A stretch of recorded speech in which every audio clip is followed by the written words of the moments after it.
Hello everyone, कैसे आप सभी। मैं इंसू आप सभी का स्वागत है अभिनंदन करता हूं अपने यूट्यूब चैनल में, जिसमें कि आज जो है हम भारत की लिपियां देखेंगे। ठीक है, तो अब जो है हम स्टार्ट करते हैं। हमारा पहला क्वेश्चन है कि भारत की सर्वाधिक प्राचीन लिपि कौन सी है। सिंधी है या प्राकृत है या फिर खरोष्टी या फिर ब्राह्मी। ठीक है, तो इनमें से कौन सा ऑप्शन सही हो जाएगा। कह रहा है कि भारत की सर्वाधिक प्राचीन लिपि कौन सी है, तो ये जो है ब्राह्मी लिपि हो जाएगा। इसका ऑप्शन नंबर डी सही हो जाएगा। ठीक है, इसका ऑप्शन नंबर डी सही हो जाएगा। अगला है कि आधुनिक देवनागरी लिपि का प्राचीन रूप क्या है। तो आधुनिक देवनागरी लिपि का प्राचीन रूप क्या है। खरोष्टी है, ब्राह्मी है या फिर देवपुरी है या फिर पाली है।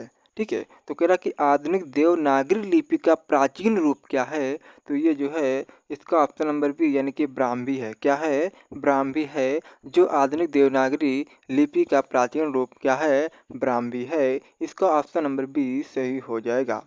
तीसरा है कि पंजाबी भाषा किस लिपि में लिखी जाती है। तो पंजाबी भाषा किस लिपि में लिखी जाती है, आप लोग बताइएगा। ऑप्शन नंबर ए दे रखा है देवनागरी, ऑप्शन नंबर बी दे रखा है गुरुमुखी, ऑप्शन नंबर सी दे रखा है इंडो ईरानी, ऑप्शन नंबर डी दे रखा है सिंधी। तो बताइए इसमें कौन सा ऑप्शन सही हो जाएगा। तो पंजाबी भाषा जो है किस लिपि में लिखी जाती है, तो ये जो है गुरुमुखी लिपि में लिखी जाती है। इसका ऑप्शन नंबर बी सही हो जाएगा। क्वेश्चन नंबर चौथा है, कह रहा है किस लिपि को सभी लिपियों का जन्मदाता कहा जाता है। तो किस लिपि को जो है सभी लिपियों का जन्मदाता कहा जाता है। ब्राह्मी को, खरष्टी को, मोडी को या फिर नागरी को। तो किसको कहा जाता है लिपियों का जन्मदाता। तो ये जो है ब्राह्मी को जो है लिपियों का जो है जन्मदाता कहा जाता है। इसका ऑप्शन नंबर ए सही हो जाएगा। अगला देख लेते हैं।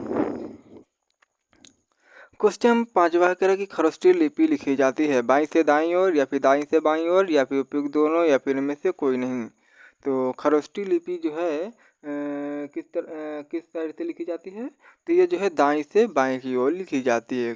किस ओर से, दाईं से बाईं ओर लिखी जाती है खरोष्टी लिपि। ठीक है, इसका ऑप्शन नंबर बी सही हो जाएगा। क्वेश्चन नंबर छठा है, फिर ब्राह्मी लिपि लिखी जाती है। तो दाईं से बाईं ओर तो खरष्टू लिपि लिखी जाती है और ब्राह्मी लिपि जो है ये जो है बाईं से दाईं ओर। ठीक है, किस तरफ से, बाईं से दाईं की ओर, और खरोष्टी जो है दाईं से बाईं ओर। ठीक है, तो इसका ऑप्शन नंबर ए सही हो जाएगा। अगला क्वेश्चन नंबर सातवां, कह रहा है किस काल की लिपि को चित्राक्षर लिपि कहा जाता है। तो चित्राक्षर लिपि किसको कहा जाता है, सिंधु काल, मौर्य काल, गुप्त काल या फिर वैदिक काल। तो चित्राक्षर लिपि जो है किसको कहा जाता है इनमें से। तो सातवें का ऑप्शन नंबर ए सिंधु काल को। ठीक है, सिंधु काल को जो है चित्राक्षर लिपि कहा जाता है। इसका ऑप्शन नंबर ए सही हो जाएगा। अगला क्वेश्चन नंबर आठवां है, कह रहे कि अशोक का मानसेहरा तथा शाहबाजगढ़ी अभिलेख किस लिपि में है। तो अशोक का मानसेहरा और शाहबाजगढ़ी ये जो है किस अभिलेख में है। तो ये जो है कौन सा हो जाएगा इसका ऑप्शन नंबर। देखो ऑप्शन नंबर ए दे रखा ब्राह्मी, ऑप्शन नंबर बी दे रखा खरोष्टी, ऑप्शन नंबर सी दे रखा रामायिक, ऑप्शन नंबर डी दे रखा देवनागरी। तो बताइएगा इसमें कौन सा ऑप्शन सही हो जाएगा। तो आठवें का ऑप्शन नंबर बी खरोष्टी। ठीक है, ये जो है अशोक का मानसेहरा तथा शाहबाजगढ़ी अभिलेख जो है खरोष्टी में जो है खरोष्टी लिपि में लिखा है। तो आठवें का ऑप्शन नंबर बी सही हो जाएगा। ठीक है, क्वेश्चन नंबर 9 है, करें कि अशोक का कौन सा अभिलेख दो लिपि यानी कि ग्रीक और अरमाइक में प्राप्त हुआ है।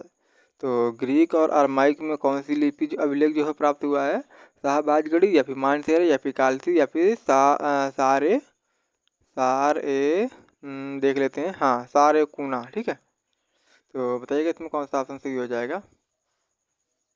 तो सारे कूना जो है ग्रीक और अरमाइक दोनों में जो है प्राप्त हुआ है। ठीक है, इसका ऑप्शन नंबर डी सही हो जाएगा। अगला, फिर अशोक ने किस लिपि का प्रयोग राष्ट्रीय लिपि के रूप में किया था। तो अशोक ने जो है किस लिपि का प्रयोग राष्ट्रीय लिपि में किया था, ब्राह्मी, खरोष्टी, ग्रीक या फिर अरमाइक। तो राष्ट्रीय लिपि के रूप में जो है किस भाषा को जो है इन्होंने किया था। तो ये जो ब्राह्मी लिपि को जो है राष्ट्रीय लिपि के रूप में प्रयोग किया था। ठीक है, इसका ऑप्शन नंबर ए सही हो जाएगा। अगला क्वेश्चन नंबर 11 है, कह रहा है कि अशोक के शिलालेखों की क्या लिपि है। ठीक, तो अशोक के शिलालेखों की क्या लिपि है। देवनागरी है, ब्राह्मी है, या फिर गुरुमुखी, या फिर हायरोग्लाइफिक्स। ठीक है, तो बताइए इसमें कौन सा ऑप्शन सही हो जाएगा। तो ऑप्शन नंबर बी यानी कि ब्राह्मी जो है अशोक की जो है शिलालेखों की क्या लिपि थी, तो ब्राह्मी लिपि थी। ठीक है, इसका ऑप्शन नंबर बी सही हो जाएगा। अगला, प्राचीन ब्राह्मी लिपि का अर्थ निकालने वाला प्रथम व्यक्ति कौन था। तो प्राचीन ब्राह्मी लिपि का अर्थ निकालने वाला प्रथम व्यक्ति कौन था। चार्ल्स विलिंगिंस, या फिर मैक्स मुलर, या फिर जेम्स प्रिंसेप, या फिर विलियम जोन्स। तो इसका जो है option number D, James Prinsep था जो प्राचीन ब्राह्मी लिपि का अर्थ निकालने वाला प्रथम व्यक्ति था। तो कौन सा हो जाएगा, जेम्स प्रिंसेप। ठीक है, अगला, कह रहा कि जैन सूत्र में कितनी लिपियों का उल्लेख है। तो जैन सूत्र में कितनी लिपियों का उल्लेख है। 6, 12, 18, 64। ठीक है, तो ये जो है इसका ऑप्शन नंबर सी 18 सही हो जाएगा। ठीक, जैन सूत्र में कितनी लिपियों का उल्लेख है, तो 18 लिपियों का उल्लेख है। इसका ऑप्शन नंबर सी सही हो जाएगा। क्वेश्चन नंबर 14 है, कह रहा है कि बौद्ध ग्रंथ यानी कि ललित विस्तार में कितनी लिपियों का उल्लेख है। तो बौद्ध ग्रंथ ललित विस्तार है, इसमें कितनी लिपियों का उल्लेख है। 18, 27, 64, 89। तो ललित विस्तार में कुल कितने लिपियों का उल्लेख है, तो जो है 64 लिपियों का उल्लेख है। कितने, 64 लिपियों का उल्लेख हो जाएगा। ठीक है, इसका ऑप्शन नंबर सी सही हो जाएगा। अगला, क्वेश्चन नंबर 15 कह रहा है कि सिखों की लिपि क्या थी। ठीक है, तो सिखों की लिपि तो आप लोग जानते ही होंगे कि गुरुमुखी लिपि थी। ठीक है, अगला है कि अशोक के ब्राह्मी लिपि अभिलेखों को सर्वप्रथम किसने पढ़ा था। आप ये भी जानते होंगे कि जेम्स प्रिंसेप ने जो है सर्वप्रथम बार जो है ब्राह्मी लिपि को पढ़ा था। ठीक है, इसका ऑप्शन नंबर ए सही हो जाएगा। क्वेश्चन नंबर 17, ब्राह्मी लिपि को किसने स्पष्ट किया था। तो ब्राह्मी लिपि को किसने स्पष्ट किया था। John F Fleet, James Prinsep, Alexander Cunningham, John Marshall. तो जो है इसका option number B, James Prinsep सही हो जाएगा। अगला, क्वेश्चन नंबर 18 है, कह रहा है कि प्राचीन भारत में निम्नलिखित में से कौन सी लिपि दाईं से बाईं ओर लिखी जाती है। तो दाईं से बाईं ओर इसमें कौन सी लिखी जाती है, तो ये जो है खरोष्टी लिपि लिखी जाती है। ठीक है, कौन सी लिखी जाती है, खरोष्टी लिपि लिखी जाती है। इसका ऑप्शन नंबर डी सही हो जाएगा।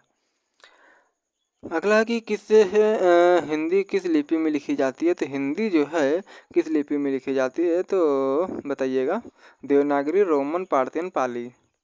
तो हिंदी जो है किस लिपि में लिखी जाती है, आप लोग ये क्वेश्चन मुझे होमवर्क के रूप में बताएंगे। ठीक है, आज इस क्लास का अंतिम क्वेश्चन है। ठीक है, कह रहा है कि निम्नलिखित में से किस गुरु ने गुरुमुखी लिपि जो है प्रारंभ की थी।